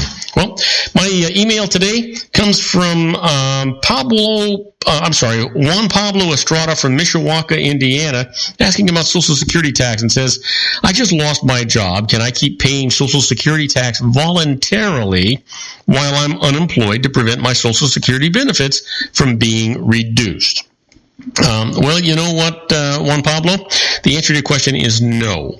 Moreover, your Social Security benefits are not based on the amount of taxes that you pay, but on the amount of your earnings, specifically your level of earnings in your last 35 highest earning working years. So it is possible that your period of unemployment will not affect your future benefits at all. Now, to learn more about the Social Security benefits formula, get the free publication, Your Retirement Benefit, How It Is Figured, in the publication section of the Social Security Administration's website at www.ssa.gov, or give them a call at 800-772-1213. Hopefully that helps you, Juan Pablo. And my next email comes from Notion Farine from Elria, Ohio, asking about a tuition deduction, and says, I'm a police officer. If I go to law school at night, can I deduct my tuition as a business expense since it helps me better apply the law? Well, Notion, the answer to your question is no. Education generally is deductible if it improves your skills in your current line of work, but not if it qualifies you to enter into a new profession. Now, obtaining a law degree qualifies one to practice a new profession as a lawyer, so the cost of obtaining such a degree generally is not deductible as a business expense. But there are tax breaks for education. Law school studies may qualify you to claim the lifetime learning credit or the tuition and fees deduction, student loan interest deduction, and many other breaks as well. But always check to make sure that you're getting all the breaks that you're supposed to get. There's a lot of things that you need to talk to a licensed professional that might be an exception to that rule. Now, I want to thank you for listening to Robert Cardoza Live at the intersection of business and politics. Robert Cardoza Live broadcasts on Spreaker Radio, Roar, 1776 Radio, MyCast Live Radio, and countless terrestrial stations worldwide every Monday through Friday from 3 p.m. to 5 p.m. Pacific Time, and on 405 Media Radio Monday through Friday from 6 a.m. to 7 a.m. Pacific Time. Please follow me on Facebook, Twitter, LinkedIn, Google+, Podomatic, and YouTube, where you can listen to all of my shows 24/7. Go to my website at www.robertcardozalive.com and email me at robertcardozalive@gmail.com. It's where I get all the emails I deal with here on my show. Now, on my next show tomorrow, going to be Joel Saltzman, Dr. Wireless, talking about new wireless technology, and Ray Mailer will be here continuing his series, the American Grid. I encourage you to tell all of your friends about my show here on the RLC Broadcasting Network. That's our show for today. Beginning today, treat everyone you meet as if they were going to be dead by midnight. Extend them all the care, kindness, and understanding that you can muster. Your life will never be the same again. So many of our dreams at first seem impossible, then they seem improbable, and then when we summon the will, they soon become inevitable. You know, the real secret of happiness is to make others believe that they're the cause of it. Robert Cardoza Live is brought to you by blogtalkradio.com every Monday through Friday from 4 p.m. to 6 p.m. Pacific Time. Now, go out and make it a great day. Your host has been Robert Cardoza, the technical advisor, Matchstick Digital, and your executive producer, also Robert Cardoza. Okay, everybody, that's a wrap. I hope you enjoyed today's show as much as I enjoyed producing it for you. Don't forget to join me again tomorrow for another installment of Robert Cardoza Live on the street at the intersection of business and politics at 3 p.m. Pacific Time. In the meantime, stay safe, stay happy, be good, make everybody's life that you touch better because you're in it. Good night, everybody.